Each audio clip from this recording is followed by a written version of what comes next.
Assalamualaikum warahmatullahi wabarakatuh.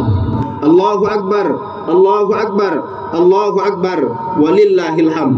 Ma'asyiral muslimin, sidang salat Idul Adha yang dimuliakan Allah. 10 Zulhijjah, semua kaum muslimin di dunia merayakan Idul Adha sebagai wujud syukur kita kepada Allah Subhanahu wa taala.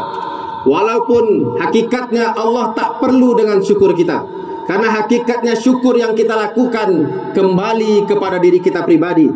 Wa man syakara fa innama yashkuru li nafsihi. Barang siapa yang bersyukur, maka hakikatnya syukur tersebut kembali kepada dirinya sendiri. Kebaikan dari syukur tersebut balik kepada dirinya sendiri. Allahu Akbar, Allahu Akbar, Allahu Akbar, walillahil hamd.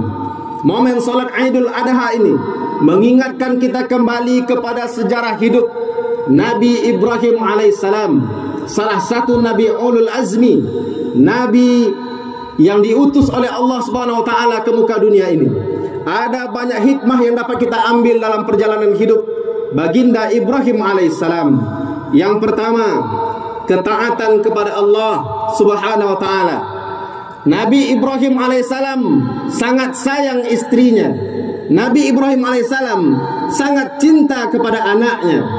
Tapi ketika Allah perintahkan agar ia membawa anak dan istrinya di tempat yang jauh, terpisah jauh, berkilo-kilometer jauh dari dirinya, ditempatkan di lembah yang tak ada kehidupan, jangankan manusia, tanaman pun tak tumbuh di lembah tersebut. Begitu Allah perintahkan. Namun kecintaannya kepada istrinya, kecintaannya kepada anaknya, ia dahului ketaatan kepada Allah. Ia dahului ketaatan kepada Allah. Walaupun ia cinta anaknya, ia cinta istrinya, namun ia utamakan taat kepada Allah. Ia patuhi perintah Allah. Ia jauhkan istrinya dan anaknya, ia tempatkan di tempat yang jauh dari tempat tinggalnya. Rabbana inni askantu min dzurriyyati biwadin ghairi dzi zara' 'inda baitikal muharram. Wahai Tuhanku, sesungguhnya aku telah menempatkan sebagian keturunanku di lembah yang tak ada tanaman, dekat dengan tempat tinggalmu Al-Muharram. Allahu Akbar, Allahu Akbar, Allahu Akbar, walillahil hamd. Berpuluh tahun baginda Ibrahim alaihissalam berharap diberikan Allah keturunan, menangis dalam doa, rindu agar ia Allah berikan keturunan anak. Namun kemudian setelah anaknya terlahir ke dunia, masih bayi, Allah perintahkan ia untuk mengasingkan anak dan istrinya. Kemudian beberapa tahun kemudian Allah perintahkan kembali agar ia menyembelih anaknya Ismail alaihissalam yang ia cintai. Namun sekali lagi Ibrahim alaihissalam taat kepada Allah, taat kepada Allah Subhanahu wa taala. Ia tetap melaksanakan perintah Allah untuk menyembelih anaknya Ismail alaihissalam, yang kemudian Allah ganti dengan kibas. Allahu Akbar, Allahu Akbar, Allahu Akbar, walillahil hamd. Bagaimana dengan kita? Nabi Ibrahim alaihissalam mendahulukan ketaatan kepada Allah Subhanahu wa taala.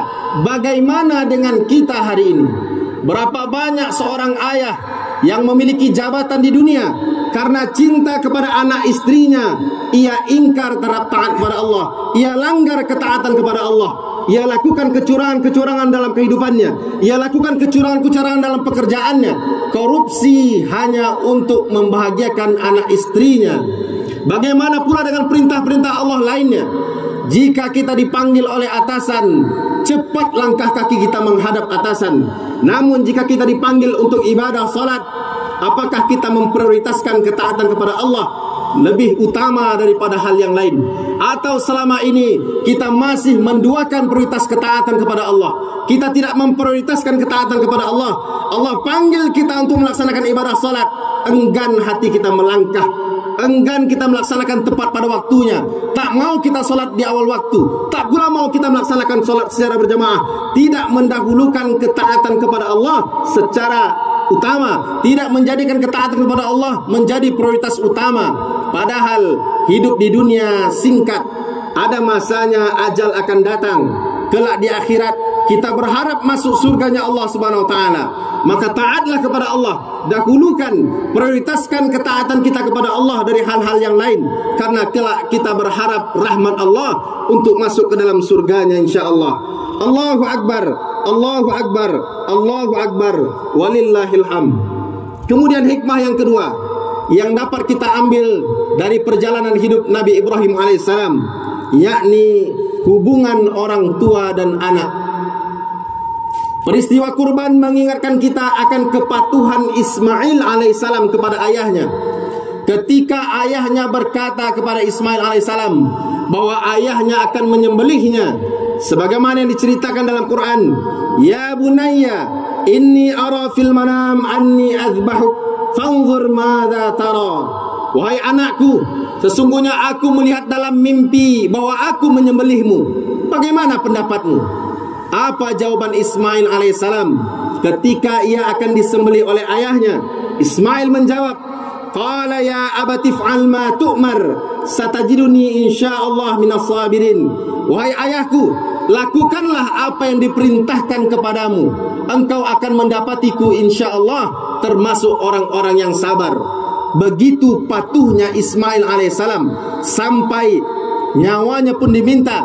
Ketika ia akan disembelih oleh ayahnya pun ia tetap taat, ia tetap patuh kepada ayahnya, karena ia tahu perintah yang didatangkan kepada ayahnya adalah perintah dari Allah Subhanahu wa taala.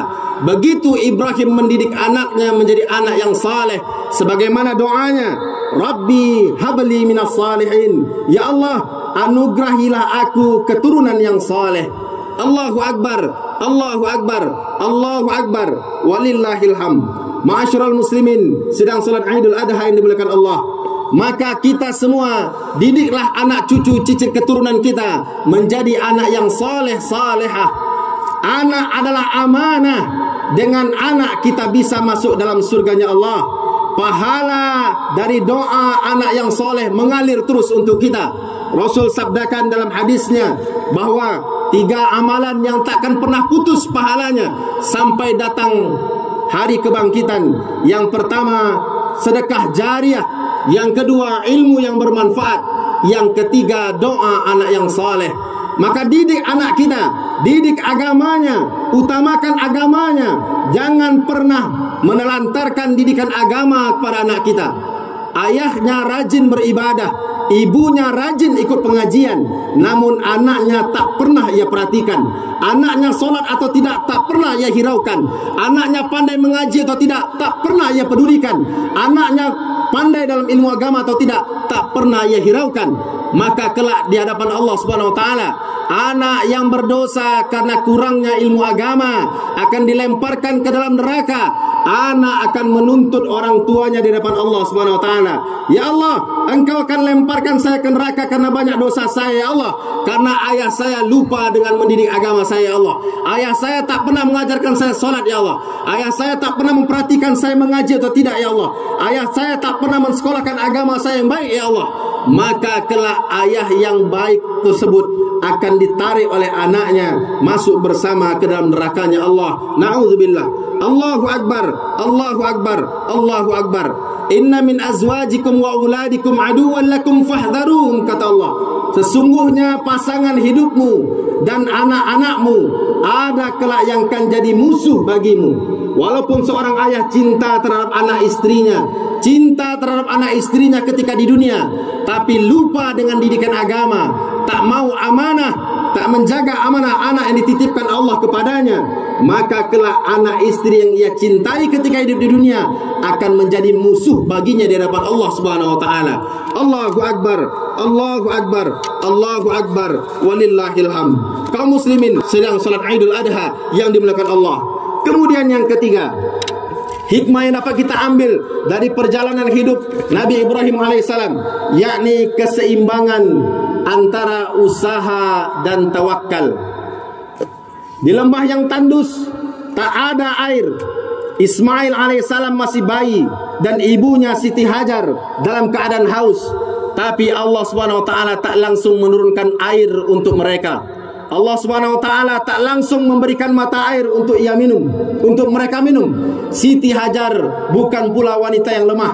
ia berusaha mencari air, berlari-lari kecil dari Bukit Safa ke Bukit Marwah 7 kali bolak-balik, yang kemudian hari ini kita ikuti dalam ritual haji, yakni yang kita sebut dengan sa'i.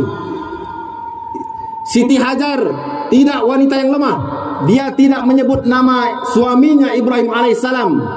Ia tidak menjual nama Nabi Ibrahim alaihissalam berharap Allah turunkan hujan, tidak. Tapi ia terus berusaha. Kemudian setelah ia berusaha mencari air, tak ia temukan air.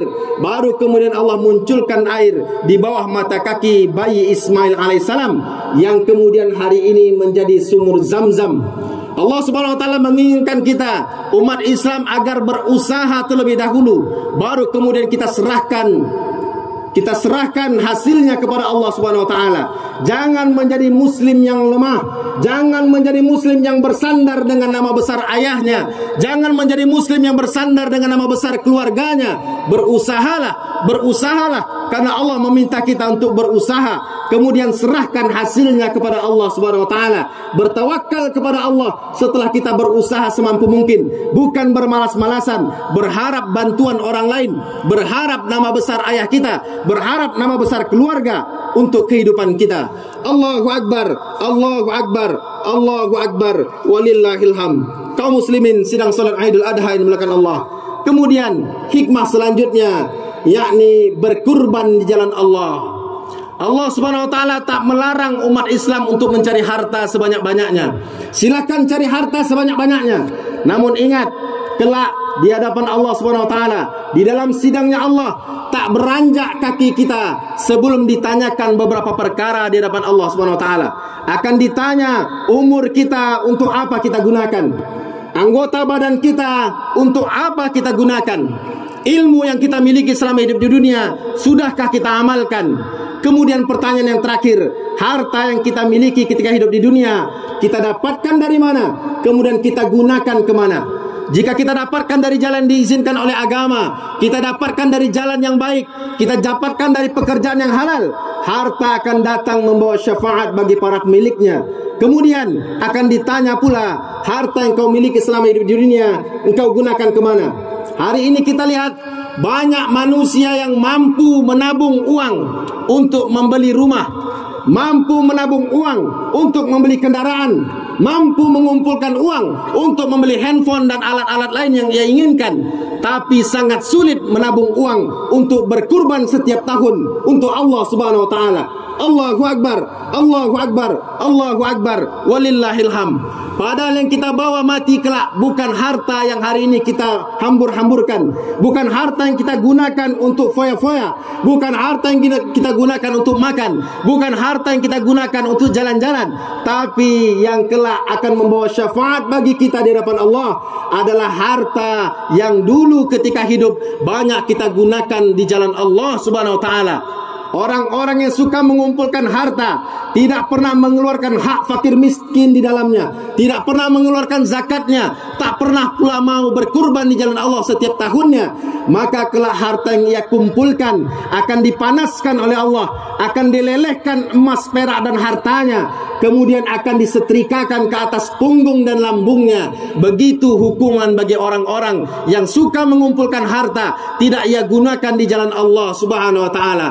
Allahu Akbar, Allahu Akbar, Allahu Akbar, walillahil hamd. Kaum muslimin sidang salat Idul Adha yang dimuliakan Allah, maka mari kita berusaha menjadi hamba Allah yang bertakwa. Setiap tahun berusaha kita menabung harta untuk berkurban di jalan Allah. Berkurban kita di jalan Allah agar kita mampu mengikis sifat kikir, sifat bakhil yang mungkin ada di dalam diri kita. Berbagi kita kebahagiaan untuk orang-orang yang mungkin jarang sekali makan daging. Hari Idul Adha ini kita berbagi kebahagiaan untuk orang-orang yang miskin, untuk orang-orang yang sulit sekali mendapatkan makan daging. Kita berbagi makanan, kita berbagi daging yang kita kurbankan untuk Allah Subhanahu wa taala. Kemudian dengan berkurban pula kita mengorbankan apa sifat-sifat hewan yang mungkin ada di dalam diri kita, sifat rakus, sifat kikir, serakah yang mungkin ada di dalam diri kita. dengan senantiasa kita berkurban setiap tahun, kita berusaha mengikis sifat-sifat hewan yang ada di dalam diri kita, berbagi kebahagiaan untuk orang-orang yang membutuhkan, kemudian mempererat tali persaudaraan di antara kaum muslimin, dan yang utama pula kita berharap ridho Allah Subhanahu wa taala dan berharap rahmat Allah Subhanahu wa taala. Semoga kita semua yang hadir di lapangan ini menjadi hamba Allah yang mampu mendidik anak menjadi anak yang saleh, memprioritaskan ketaatan kepada Allah Subhanahu wa taala, mampu mendidik anak istri menjadi anak yang baik sehingga sama-sama berkumpul di dalam surganya Allah Subhanahu wa taala. Kemudian berkorban harta. Setiap tahun kita berkorban untuk Allah Subhanahu wa taala, bukan menjadi hamba Allah yang suka mengumpul-ngumpulkan harta. Ibrahim alaihissalam sudah melakukan itu. Ibrahim alaihissalam sudah menjadikan ketaatan kepada Allah menjadi prioritas utama. Kemudian ia mendidik anaknya menjadi anak yang soleh. Kemudian ia berkurban di jalan Allah, hingga akhirnya ia mendapatkan buah dari apa yang telah ia kerjakan. Ibrahim Allah angkat menjadi nabi. Anaknya Ishak Allah angkat menjadi nabi. Cucunya Yakub Allah angkat menjadi nabi. Yakub bergelar Israel. 12 orang anaknya disebut Bani Israel. Di antara Bani Israel ada Yusuf, diangkat pula menjadi nabi. Kemudian dari keluarga besar Yakub alaihissalam, Bani Israel, dilahirkan oleh Allah banyak para nabi. Yang kita kenal hanya 25 orang. Sesungguhnya para nabi jumlahnya ratusan ribu banyaknya. Rasul 300-an. Begitu yang disabdakan oleh baginda Nabi Muhammad SAW. Yang kita kenal hanya 25. Banyak para nabi dilahirkan dari keturunan Bani Israel, yang merupakan anak cucu cicit dari Nabi Ibrahim alaihissalam. Sampai nabi yang ke-24 yang kita kenal, Isa alaihissalam, adalah keturunan Bani Israel. Kemudian anaknya yang pertama, Ismail alaihissalam, Allah angkat pula menjadi nabi. Tinggal ia di lembah tandus yang kering, yang kemudian berubah menjadi kota yang kita hormati, yakni kota Makkah Al-Mukarramah. Kemudian dari anak cucu cicit keturunan Nabi Ismail alaihissalam lahir Nabi akhir zaman Muhammad sallallahu alaihi wasallam yang kita cintai. Begitu banyaknya keturunan Nabi dari keluarga besar Ibrahim alaihissalam, sehingga Ibrahim alaihissalam disebut bapaknya para nabi. Kita abadikan namanya di dalam salawat untuk Nabi Muhammad. Allahumma salli ala Sayyidina Muhammad wa ala ali Sayyidina Muhammad kama sallaita ala Ibrahim wa ala ali Ibrahim. Begitu kita abadikan, karena ketaatan beliau berbuah hasil. Ia menjadi nabi, keturunannya pula menjadi para nabi. Taqabbalallah minna wa minkum, taqabbal ya karim. Wassalamu alaikum warahmatullahi wabarakatuh.